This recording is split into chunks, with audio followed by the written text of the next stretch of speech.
தலைவர் திரு உதயநிதி ஸ்டாலின் அவர்கள்.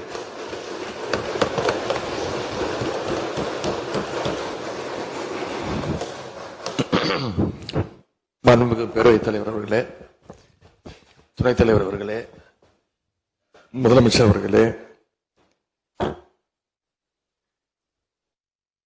17வது சட்டமன்ற பேரவையின் எதிர்க்கட்சி தலைவராக எனது முதல் உரை இது.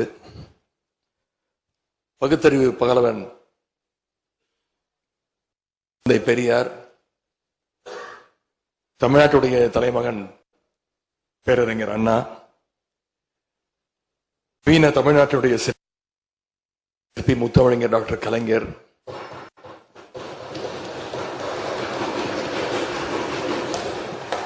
இந்தியாவுக்கே வழிகாட்டிய திராவிட மாடல் ஆட்சியை தந்த திராவிட முன்னேற்ற கழகத்துடைய தலைவர் திரு முத்துவேல் கருணாநிதி ஸ்டாலின் என எங்களுடைய தலைவர்களை எல்லாம் வணங்கி என்னுடைய இந்த உரையை துவங்குகின்றேன். முதல்ல என்னை 2வது முறையாக தேர்ந்தெடுத்து இந்த சட்டமன்றத்திற்கு அனுப்பிய என்னுடைய சேப்பாக்கம் திருவல்லிக்கேணி தொகுதி மக்களுக்கு என்னுடைய நன்றியை நான் இங்கே தெரிவித்துக் கொள்கின்றேன். அதே போல எங்கள் தலைவர் தலைமையிலான திராவிட முன்னேற்ற கழகத்துடைய கூட்டணிக்கு 1,52,82,782 வாக்குகளை தந்த தமிழ்நாட்டு மக்களுக்கு என்னுடைய நன்றியை நான் தெரிவித்துக் கொள்கின்றேன். அதேபோல எங்களுடைய கூட்டணி சட்டமன்ற உறுப்பினருடைய வெற்றிக்காக உழைத்த திராவிட முன்னேற்ற கழகத்துடைய அனைத்து நிர்வாகிகளுக்கும், முத்தமிழறிஞர் டாக்டர் கலைஞருடைய உயிரினும் மேலான அன்பு உடன்பிறப்புகளுக்கும், தோழமை இயக்க தலைவர்களுக்கும் தொண்டர்களுக்கும் என்னுடைய நன்றியை நான் தெரிவிச்சுக்கிறேன். இந்த அவையில என் கூட நின்று எனக்கு வழிகாட்டக்கூடிய எதிர்க்கட்சி துணைத் தலைவர் அண்ணன் திரு KN நேரு அவர்களுக்கும், எங்களுடைய கொறடா அண்ணன் வேறு அவர்களுக்கும், துணை கொறடா அண்ணன் திரு கோவி செழியன், செயலாளர் அண்ணன் திரு தங்கம் தென்னரசு, பொருளாளர் அண்ணன் திரு MRK பன்னீர்செல்வம் ஆகியோருக்கும், கழக சட்டமன்ற உறுப்பினர்களுக்கும் என்னுடைய நன்றியை நான் தெரிவிச்சுக்கிறேன். சட்டமன்றத்தில் நேற்று நாம அத்தனை பேரும் பதவி பிரமாணம் செஞ்சுக்கிட்டோம். அதன் பின்பு இன்னைக்கு முதல் நடவடிக்கையா பேரவைத் தலைவரை இன்றைக்கு தேர்ந்தெடுத்திருக்கிறோம். வரலாற்று சிறப்புமிக்க இந்த சட்டப்பேரவையில மாண்புமிகு பேரவைத் தலைவராக தேர்ந்தெடுக்கப்பட்டிருக்கக்கூடிய உங்களுக்கும், துணைத் தலைவராக தேர்வு செய்யப்பட்டிருக்கக்கூடிய திரு ரவிசங்கர் அவர்களுக்கும் எங்களுடைய தலைவர் சார்பாகவும் கழக சட்டமன்ற உறுப்பினர்கள் சார்பாகவும் மீண்டும் என்னுடைய வாழ்த்துக்களை நான் தெரிவிச்சுக்கிறேன். மாண்புமிகு பேரவைத் தலைவர் அவர்களே, இங்கே ஏற்கனவே எல்லாரும் குறிப்பிட்டது போல நானும் கேள்விப்பட்டிருக்கேன். நீங்க எப்பொழுதுமே சிரித்த முகத்துக்கு சொந்தக்காரர்னு கேள்விப்பட்டிருக்கிறேன். அது மட்டும் இல்ல, எல்லோருடையும் மிகுந்த அன்போடு பழகக்கூடியவர் அப்படின்னு பலர் சொல்லி நான் கேள்விப்பட்டிருக்கிறேன். இதே சட்டப்பேரவையில 1980ஆம் ஆண்டு தேர்தலையும் 2011 சட்டமன்ற தேர்தலையும் நீங்க வெற்றி பெற்று ஒரு சிறந்த சட்டமன்ற உறுப்பினரா நீங்க பணியாற்றி இருக்கிறீங்க. எனவே பேரவையுடைய மரபுகளும் விதிகளும் உங்களுக்கு புதுசு கிடையாது. நீங்க தேர்ந்தெடுக்கப்பட்ட இப்பொழுது சேர்த்து 3 முறையும் ஆளுங்கட்சி உறுப்பினரா சட்டமன்றத்துக்குள்ள நீங்க வந்திருக்கிறீங்க. இந்த முறை எதிர்க்கட்சிகளையும் அரவணைச்சு செயல்படுகின்ற ஒரு பேரவைத் தலைவரா நீங்க பொறுப்பேற்றிருக்கிறீங்க. அந்த பொறுப்புல ரொம்ப சிறப்பா நடுநிலைமையோடு செயல்படுவீங்க அப்படிங்கறதா எங்க அத்தனை பேருடைய எதிர்பார்ப்பு. அதே போல ஒரு எளிய பின்னணியிலிருந்து வந்த முதன்முறையாக சட்டமன்ற உறுப்பினராக பொறுப்பேற்றிருக்கக்கூடிய மக்களால் தேர்ந்தெடுக்கப்பட்டிருக்கக்கூடிய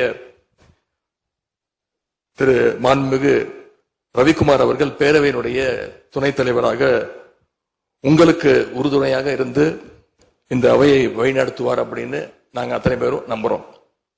மாண்பு பேரவைத் தலைவர் அவர்களே, நம்முடைய மாண்பு முதலமைச்சர் அவர்கள் நேற்று எங்களுடைய தலைவருடைய வீடுகளுக்கும் அனைத்து கட்சி தலைவருடைய வீடுகளுக்கும் சென்று வாழ்த்துக்கள்லாம் பெற்றுக்கிட்டு போனார்.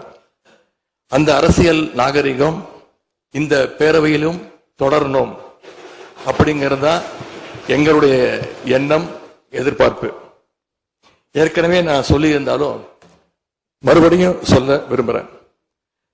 திராவிட முன்னேற்ற கழகம் இந்த சட்டப்பேரவையில எதிரி கட்சியா இல்லாம ஒரு ஆக்கப்பூர்வமான எதிர்கட்சியாக நிச்சயம் செயல்படும்.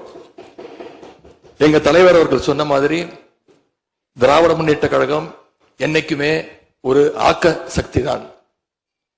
மாண்புமிகு பேரவைத் தலைவர்களே, இந்த பேரவைக்குன்னு ஒரு மிகப்பெரிய வரலாறு இருக்கு. இன்னைக்கு இந்தியாவில் பண்பாட்டு ரீதியாகவும் பொருளாதார ரீதியாகவும் தமிழ்நாடு சிறப்பா முன்னேறி இருக்கு. அப்படின்னா இந்த பேரவையில் நடந்த விவாதங்கள், எடுக்கப்பட்ட முடிவுகள், இயற்றப்பட்ட சட்டங்கள், நிறைவேற்றப்பட்ட தீர்மானங்கள், இதெல்லாம் தான் ஒரு காரணம்.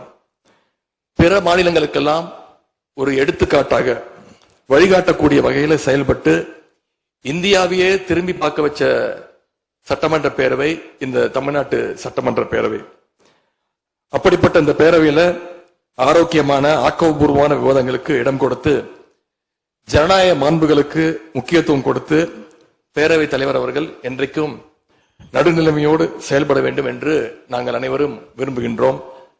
நாம் எங்க ஆளுங்கட்சி எதிர்கட்சி அப்படின்னு எதிர் வரிசையில் உட்கார்ந்து இருந்தாலும் தமிழ்நாட்டுடைய வளர்ச்சின்னு வரும்போது நாம் அனைவரும் ஒரே வரிசையில முன் வரிசையில் நின்று உழைக்கணும்னு நான் விரும்புகிறேன். அதைத்தான் தமிழ்நாட்டு மக்களும் எதிர்பார்த்துக்கிட்டு இருக்கிறாங்க, விரும்புறாங்க.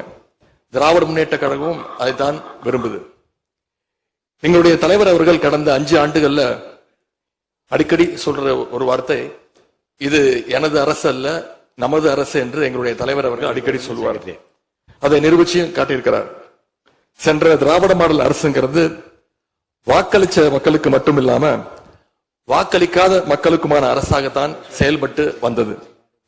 ஆகவே இந்த புதிய அரசும் அனைவருக்குமான அரசாக உங்களுக்கு வாக்களிக்காத மக்களுக்குமான அரசாக செயல்படும்னு நான் விரும்புறேன். இந்த நேரத்தில் இன்னொரு விஷயத்தையும் இங்க நினைவுபடுத்த விரும்புறேன். மாண்புமிகு பேரவைத் தலைவர் அவர்களும் மாண்புமிகு முதலமைச்சர் அவர்களும் இன்னைக்கு எதிர்கட்சி தலைவராக இருக்கிற நானும் ஒரே காலேஜில் படிச்ச ஓல்டு ஸ்டூடெண்ட். ஒரே காலேஜில் நாம படிச்சிருந்தாலும் அரசாங்கத்தை நடத்துறதுல திமுக தான் சீனியர் பேட்ச்.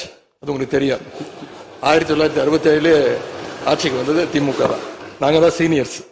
அந்த அடிப்படையில் எங்களுடைய நாலேஜையும் எக்ஸ்பீரியன்ஸையும் நாங்க ஷேர் பண்ணிக்க ரெடியா இருக்கோம். அதை ஏத்துக்க நீங்களும் தயாராக இருங்க. ஏன்னா நமக்கு எப்பவுமே தமிழ்நாட்டு மாநிலத்துடைய நலன்தான் மிக மிக முக்கியம். மாண்புமிகு பேரவைத் தலைவர் அவர்களே, நீங்க போட்டியின்றி தேர்வாகியிருக்கீங்க. மாண்புமிகு முதலமைச்சரும் எதிர்கட்சி தலைவரான நானும் உங்களை அவை முன்னவரும் இந்த இருக்கையில உட்கார வச்சிருக்கிறோம், அமர வச்சிருக்கிறோம். இன்னைக்கு உங்க கையை பிடிச்சி அழைச்சிட்டு வந்து உட்கார வச்சிருக்கிறோம். இனி எங்க 2 தரப்பையும் நீங்க தான் கையை பிடிச்சி அரவணைச்சு கோவம் இல்லாம கோவப்படாம, நீங்க கோவப்பட மாட்டீங்கன்னு தெரியும். உங்களை கோவப்படுத்துற மாதிரி எந்த செயலையும் நாங்க செய்ய மாட்டோம். சட்டமன்ற ஜனநாயகத்துல ஆளுங்கட்சி காதுகளாகவும் எதிர்கட்சி குரலாகவும் இருக்க வேண்டும். அதுலதான் இந்த அவையோட ஏறவை எடுத்துக்கிட்டா ஆளுங்கட்சி வரிசையில அதிக உறுப்பினர்களும் எதிர்கட்சி வரிசையில அதை விட குறைவான உறுப்பினர்களும் இருப்பாங்க. ஆனா இந்த முறை கிட்டத்தட்ட ஆளுங்கட்சிக்கு இணையான எதிர்கட்சி வரிசை வலிமையா இன்னைக்கு அமைஞ்சிருக்கு. அதுதான் இந்த பேரவையுடைய இன்னொரு கூடுதல் சிறப்பு. இதன் மூலமா தமிழ்நாட்டு மக்கள் ஒரு முக்கியமான செய்தியை நமக்கு சொல்லி இருக்கிறாங்க. அது என்னன்னா, எதிர்கட்சி வரிசை மிக மிக வலிமையாக இருந்து இந்த அரசை, புதிய அரசை வழிநடத்தணும், ஆக்கப்பூர்வமான விமர்சனங்களை முன்வைக்கணும் அப்படின்னு மக்கள் நமக்கு சொல்லி இருக்கிறாங்க. நான் நம்புறேன்.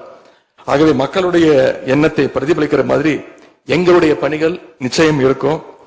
மாண்புமிகு பேரவைத் தலைவர் அவர்களே, இந்த அரசு பொறுப்பேற்ற நிகழ்ச்சியில் நடந்த ஒரு நிகழ்வை இங்க நான் சுட்டிக்காட்ட விரும்புகின்றேன். ஏற்கனவே சுட்டிக்காட்டியிருக்கிறாங்க. அந்த நிகழ்ச்சியில தமிழ்தாய் வாழ்த்து 3வது இடத்துக்கு தள்ளப்பட்டிருக்கு. இது தமிழ்நாட்டு மக்கள் மத்தியில மிகப்பெரிய ஒரு கோபத்தையும் அதிர்ச்சியையும் ஏற்படுத்தி இருக்கு. அதை எதிர்கட்சிகள் எல்லோரும் விமர்சிச்சிருக்கிறோம். அதுக்கு ஆளுங்கட்சியும் ஒரு விளக்கத்தையும் கொடுத்திருக்கிறாங்க. நானும் பார்த்தேன். எங்களோட கருத்து என்ன அப்படின்னா, பாஜக ஆட்சிக்கு வந்திருக்கக்கூடிய மேற்கு வங்க மாநிலத்தை பதவியேற்பு நிகழ்ச்சியின் போது வந்தே மாதரம் பாட்டு பாடப்படல. ஆனா இங்க தமிழ்நாட்டுல அது பாடப்பட்டிருக்கு. மேற்கு வங்கத்துல இன்னைக்கு யாரு ஆளுநரா போய் உட்கார்ந்து இருக்காங்க அப்படின்னு உங்க அத்தனை பேருக்கும் தெரியும். நான் சொல்ல வேண்டிய அவசியம் இல்லை. அவர் இங்க ஆளுநரா இருந்தப்போ தமிழ்நாடு சட்டமன்ற பேரவையில தமிழ்தாய் வாழ்த்துக்கு முன்னாடி தேசிய கீதம் பாடணும்னு பேரவையினுடைய மரபையே மாத்த சொன்னவர் தான் இன்னைக்கு மேற்கு வங்கத்துல ஆளுநரா இருக்கிறார். அதை நாங்க உறுதியா எங்களுடைய தலைவர் அப்போதைய முதலமைச்சர் உறுதியா மறுத்தார். அதனால 2023ஆம் ஆண்டு முதல் தொடர்ந்து 3 வருஷம் அவர் பேரவையிலிருந்து வெளிநடப்பு செஞ்சுட்டு போன காட்சிகளை எல்லாம் நீங்களும் பார்த்திருப்பீங்க. இதன் மூலமா நாங்க சொல்ல வர்றது, அடுத்து விரைவிலேயே இந்த பேரவையில ஆளுநர் உரை நிகழ்த்த இருக்கிறார்.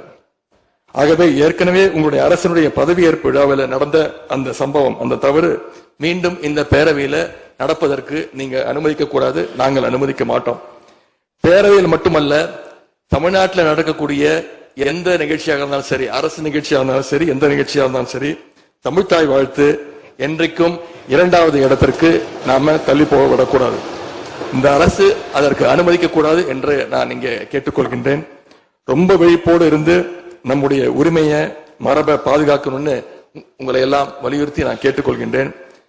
பண்பு பேரவைத் தலைவர் அவர்களே, வண்டிக்கு பிரேக் எப்படியோ, ஒரு காலைக்கு மூக்கனாங்கயிறு எப்படியோ, அப்படிதான் ஆளுங்கட்சிக்கு எதிர்கட்சி அப்படின்னு பேரறிஞர் அண்ணா அவர்கள் நமக்கு சொல்லியிருக்கிறார்.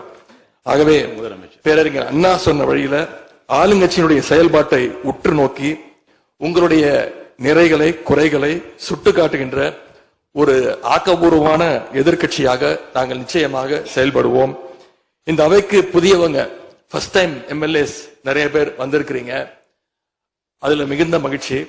அதே போல ரொம்ப வருடங்களுக்கு பிறகு நிறைய பெண் சட்டமன்ற உறுப்பினர்கள் இங்க இடம்பெற்றிருக்கிறீங்க. அதுல எங்களுக்கு கூடுதல் மகிழ்ச்சி. அத்தனை பேருக்கும் மீண்டும் என்னுடைய வாழ்த்துக்கள்.